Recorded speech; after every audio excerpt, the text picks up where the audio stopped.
Nice art to each and everyone. Welcome to Mikasha Cucina.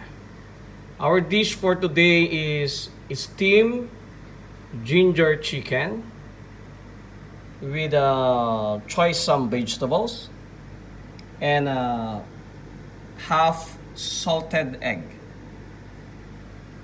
partnered with a half cup of white rice. Let's see what we've got here.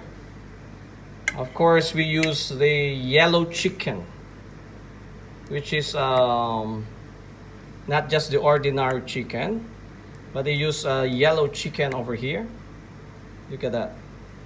And of course, with some chilies. Wow.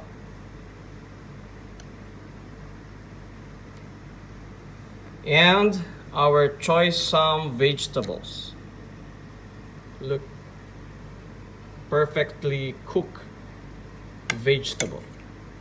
And our salted egg. There you go.